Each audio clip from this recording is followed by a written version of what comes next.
Ulimwambiaje mke wangu? Nilimwambiani. Yaani wewe ndio wa kutongoza mke wangu? Serious? Kwa umri huo? Wewe ndio wa kutongoza mke wangu? Nisikilize bro. Cha kwako ni kaburi lako. Aka. Vingine vyote ni vya wote. Sasa wewe unaishi na mke mzuri, mrembo. Kwa sababu gani watu wasimtamani? Na sio mimi tu. Watu wengi sana wanamtamani. Kwa hiyo cha kufanya, tuliza mshono. Angalia ni kama uoni vile. Sawa? Kumbe una kiburi sio? Una kiburi. Umekuwa.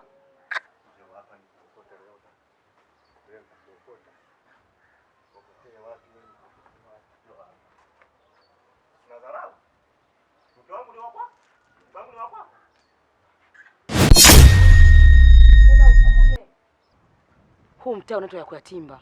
Naona sasa na wewe unayatimba. Tena iwe mwanzo na mwisho kumpiga huyu mtoto. Pumbavu wewe. Usiniangalie mimi wewe. Tazama sura yake ile kama mbuzi wa ubadili.